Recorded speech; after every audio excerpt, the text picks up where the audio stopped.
Welcome to the Green Economy Innovations for Service Delivery Conference. This is session 3 of the Energy Channel. So if this isn't where you're meant to be, please go over to the session that you are waiting to listen to. Today we'll be talking about energy innovations centered around employment, entrepreneurship, and empowerment. I hope you all have your coffees ready and are ready to settle into another cool conversation. For those of us who are not so well known, my name is Reshmi Bolfers, and I'm a project manager in GreenCape's energy team. And my primary focus is that of alternative service delivery projects, including our own alternative service delivery unit. In this project, in this team, we facilitate service delivery projects in underserved communities that are socially inclusive, technically robust, and financially sound. We've done 3 cool projects, one out in Witstrand where we had solar-powered Wi-Fi-enabled streetlights, and 2 others that Damien has chatted about in his previous session. With me today is James van der Walt from the Solar Turtle.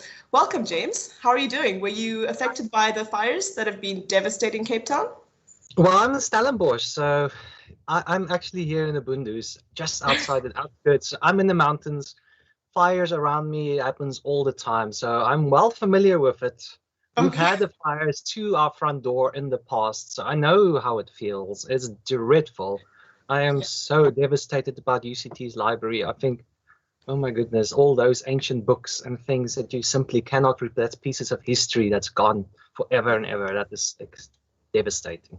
Absolutely. I hope everyone who's listening in today is not so affected. I mean, we're all affected, but I hope you haven't been impacted by it too deeply.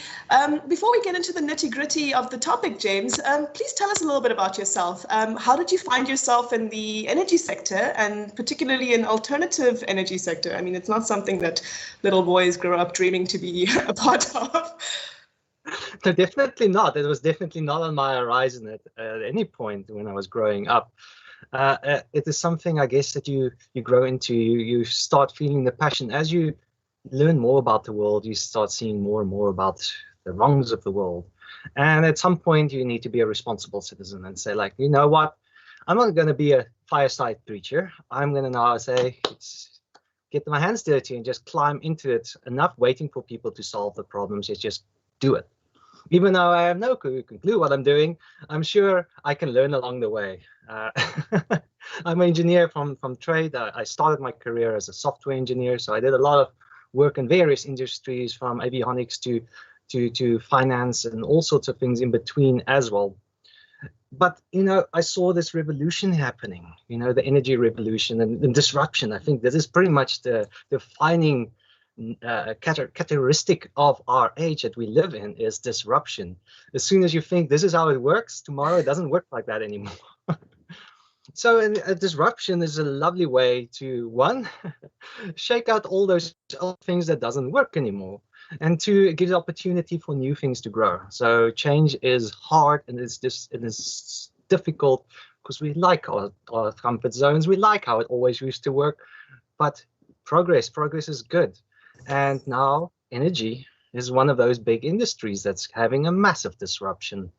We see the utilities starting to struggle as IPP projects and little renewable energy projects are jumping all into the places and saying, like, listen, we can now serve communities that's off the grid. We can have it distributed. We're much more secure. We're not reliant on any fuel sources except for the sun or the wind or any some sort of renewable source.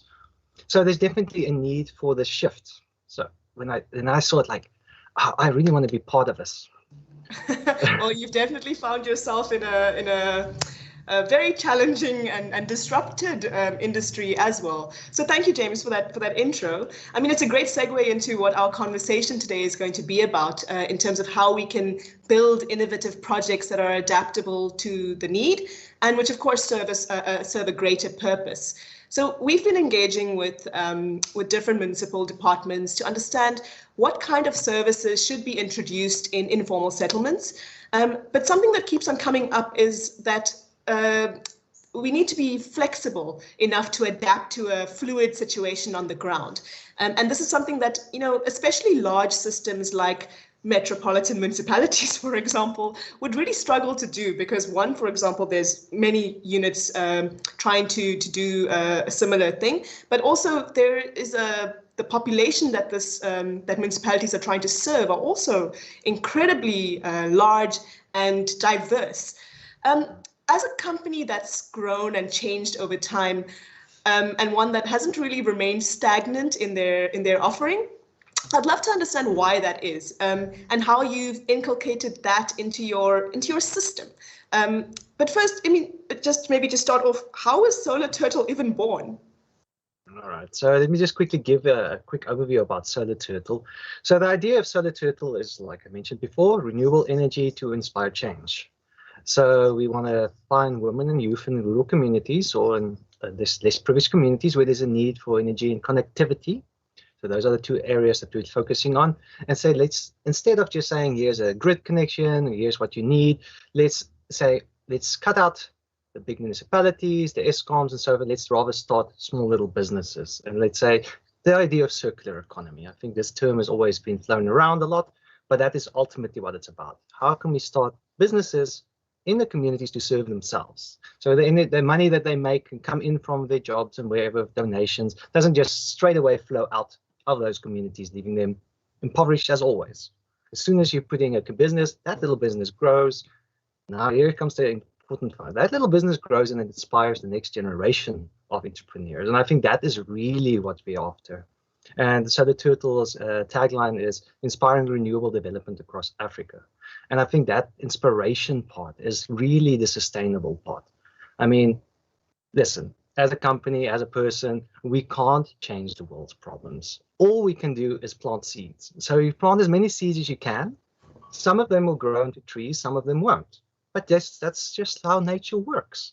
And that is what you're talking about, being fluid, being versatile enough to say, okay, there's a gap, quickly go in there. Okay, there's a gap, go that way. And that means you can't be a big and clunky organization. You need to be fast on your feet. I mean, that's definitely easier for a smaller organization to do. But how would you see an organization like a municipality who has this mandate to provide services to their communities to be able to be more flexible? Sure, yeah, no, that is an extremely difficult situation. We listened to the previous Mohammed from the DBSA saying the same thing. There's expectations from these communities that they say, like, well, government promised us free access to electricity, and I won't accept for anything less than that.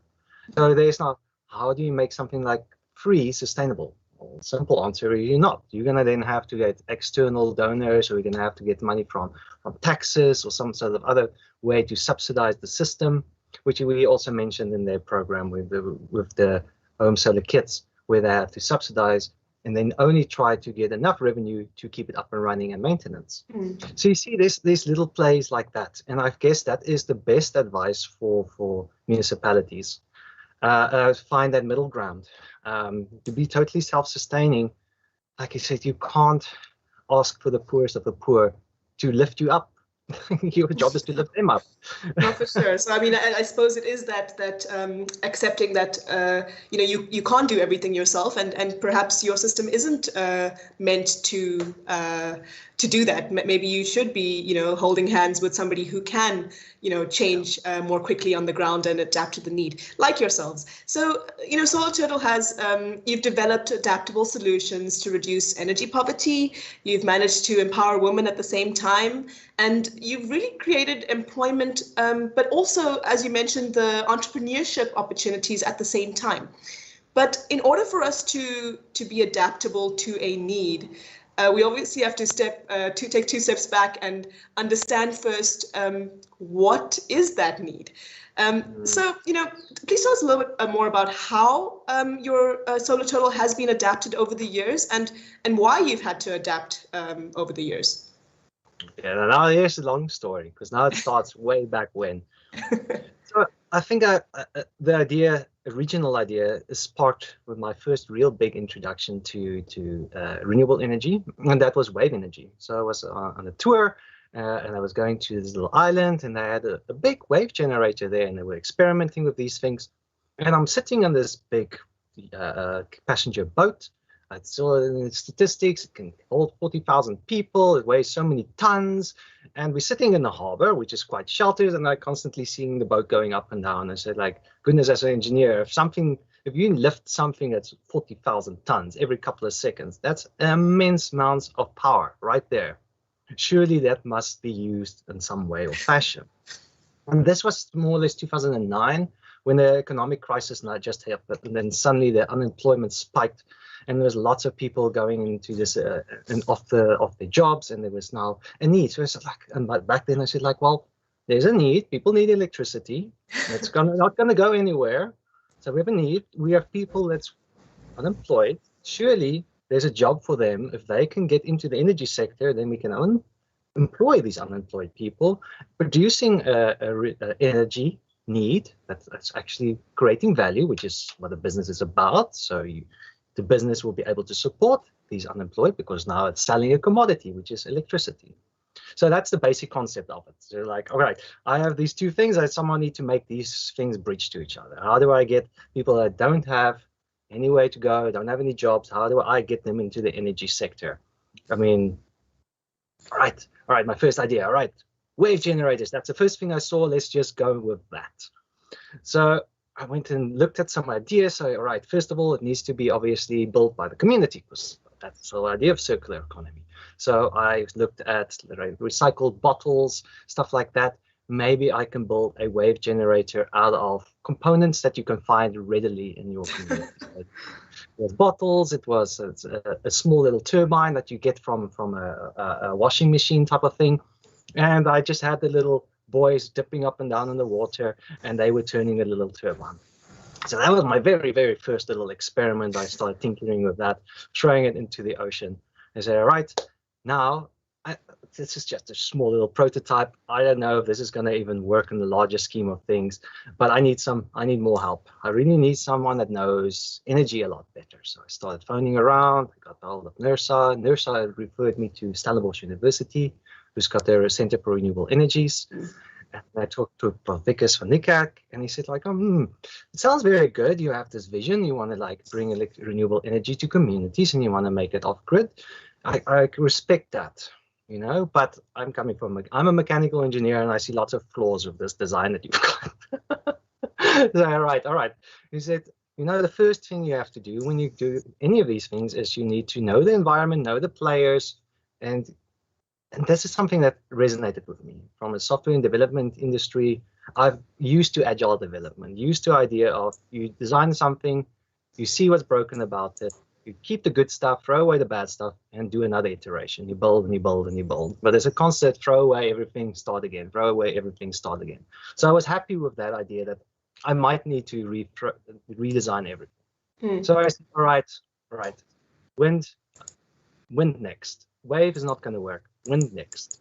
Waves just breaks everything, because I saw from a university, by the way, just to continue that story, they invited me to come and join their master's program. So I said, all right, that's a great opportunity for me to go and really delve into the problem in depth, and then get someone to like give the stamp of approval afterwards as well. So then I feel like I can take this business model to the next level, because then I've got experts' opinion given that their verification. So I think that was a nice thing as well, from using academia. Thanks, James. I'm really interested to hear about the different designs you guys have, or the different types of solar turtles. I think they have different names now, but the different versions you have, and how those different models came about, and as well as the different kinds of partnerships that you've had over the years. I mean, I think most recently it's with some of the banks, which could be something interesting for us to hear about. To jump now a couple of steps forward.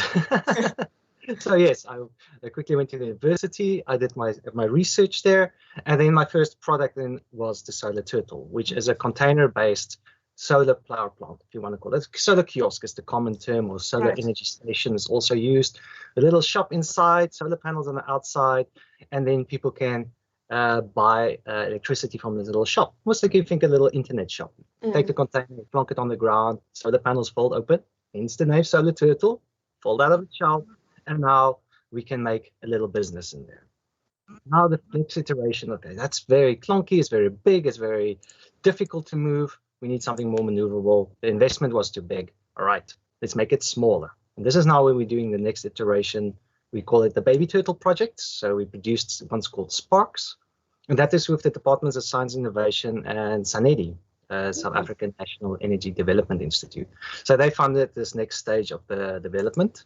So we're now looking at like, all right, from these big containers, so it was wave generators and it was wind, scrap, containers. Okay, it does have its utilities, but it's not its mobility is not good enough and its price tag is too high.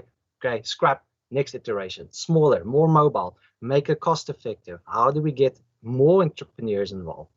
So right, this thing must be bare bones. Let's throw everything out, you know. Okay, great. So the turtle is designed around the security. Okay, forget about the security. We can't pay for security. We don't have the money for it. People can't afford the security. So, right, let's use the security that's in the environment. Let's make it like a hermit crab. You know, you don't produce your own shell. You go, look, where's a shell in the area nobody's using and climb into that. Then make them small enough that they can actually go park in someone's garage, someone's backyard, someone else's schoolyard. So that is the next idea. And that's where we worked on the Spark one. So we got now a bag version. We call it the Spark case. Small one that you can always put on your lap, take it on a taxi. Also folds open. It's also a little charging station. So people come there and they can charge their phone and play on the internet. Similar what you think of any pop-up internet cafe. Yeah. You go to an airport, first place you run is where can I plug in my phone and where can I get Wi-Fi? Same principle. True. So one's a bag one. Then we're making a bicycle one. We call it the Spark bike. So that is now similar to what you get the ice cream vans that used to cycle to the schools and you buy ice cream from the back. And now you cycle to the school and instead of folding up ice creams, you fold open your solar panels and you've got your small little charging station and your pop-up internet cafe right there with a little snack or two as well. And then now the bigger one where we're now shifting over to the middle ground, sort of like where informal and formal meets. It's more like a trailer version. So typically when you go to the events, you always see this little caravan selling goods. Now, the solar panels is mounted on the top, and the inside is another pop-up internet cafe. So now you can go and do bigger events. So let's say there's a wedding, there's a soccer event, there is something happening, right? You take your caravan, you hook it onto your car, you drive it there, you unhook it, and now you've got a pop-up internet cafe right there in the event. You can sell Wi-Fi and data, charging services. So that is what we're now working on. And this is where that mix comes on, and I think that is important. I think when you're talking about municipalities as well, you have to kind of mix. Sometimes you're going to have to sell to the formal economy so you can support the informal economy. And that is, I guess, there's bridges that you're going to burn. Some things weren't sustainable by themselves, so you're going to have to build something that is sustainable on the side that can subsidize the other one. Yeah. In the social term, or in the social business terms, I call it the hybrid model. So you've got your for-profit company, you've got your MPO, and the two work together. One, you know, it can't really do community work and make profit because they're difficult. Yes, you can maybe make enough to make it self-sustaining, maybe get operations done, maybe getting some of the maintenance done, but you won't pay for that project. Yeah. The other entity selling to like, all right, you're a formal trader. You have the money to pay for one of these trailers. You're doing events already. You're most likely already well enough that you can have your own business. So you sell these, one of these trailers, you go trade, you have now your own little internet cafe that's mobile and you can serve anywhere you want. And we use the profits and we subsidize the smaller units where the people can't afford it. And now the bags, which is nice and cheap, as an entry-level unit is nice and cheap. So anybody can get into it, have their own little internet cafe, and maybe build their way up because now they have a dream. All right, I have a case now, next to bike, after the bike, I got my trailer, and maybe one day I got my whole solar hub kind of. I seem to have lost James a little bit there. He's still there. Can you hear me? I can hear you perfectly now. I hope everyone else could as well. Just that last bit. Thank you, James. That's wow. That's quite a lot that you have developed over the years, and it seems like they really have been designed to meet specific needs in these communities that you've been working in. So that's phenomenal. I'm just cognizant of time because we do need to give the audience a chance to ask some questions. But just as a final question from my end, what has been Solar Turtle's biggest failure, and how have you grown from this or turned this around? Sure. I think this is now where we say the governance. Small business, very flexible. You don't have to have checks and balances. But as you grow, any company grows, you need to have support staff. You've got HR, you've got legal, you need to have governance, you have board of directors. Now we have to start thinking scale. We need to think big. How are we going to do this? And I think this is something that I am totally unprepared for. It hit me like a brick wall. I am not a process person. In fact, by definition, entrepreneurs hate systems and don't want to be boxed in. This is how it now should work. This is the recipe. Don't deviate from it. But at the same time, if you want to scale and you want to go over the borders, the people on the other side aren't innovators. They process people. They want to say, here's the recipe. I want to implement the recipe, and they want to follow a recipe. And I want to still figure things out when it goes to even go out of South Africa and other communities. It must be, these are the steps, and it's perfectly tested. This is the chain of command. This is how things are reported. This is how problems are managed, and so forth. This is HR. This is legal. This is the financials. It's hard work.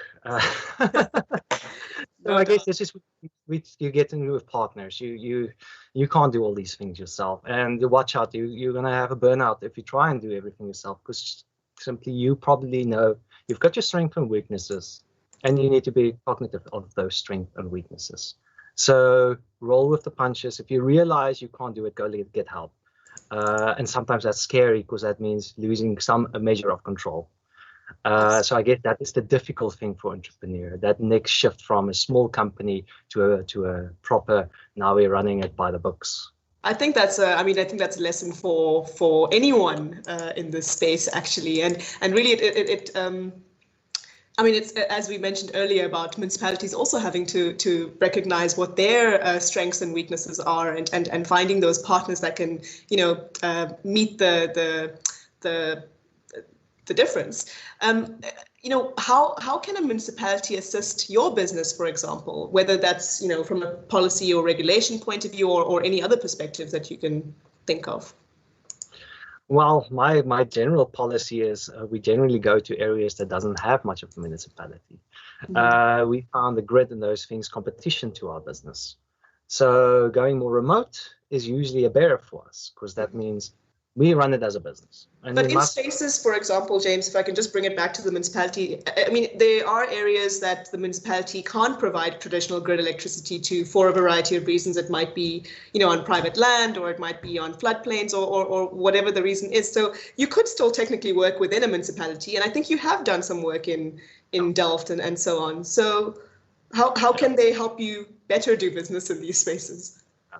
So I guess this is now again a mixture. So this is more your corporate or your social outreach projects. So you say like, okay, how can I work with you? Where is there a need? How can I do it? You might not always run it as a business in a more formal municipality. If it's in the informal municipality, like you said, very rural, there's large areas that they can't get to, then it's very easy to work with them. Because then they say, well, listen, I can't service those areas. I don't have a grid out there. I don't have the money to go out there.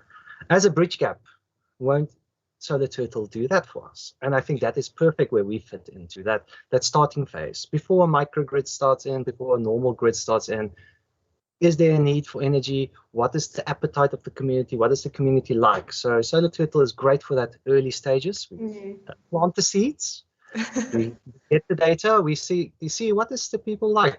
Would they like to pay for electricity? Is there a need for connectivity and internet?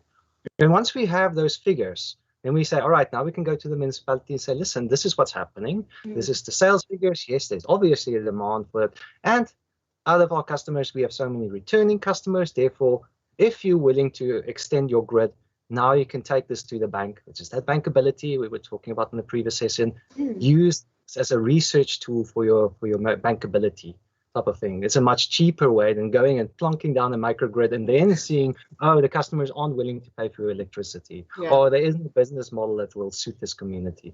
So going to test the water. There's definitely those first steps that are critically important in any of these projects of really understanding what a community needs, but also wants for their energy future, I guess. So we only have 5 minutes left, so I'd love to just pop into some of those questions, because I think that's a bit unfair. Otherwise, I won't hog it.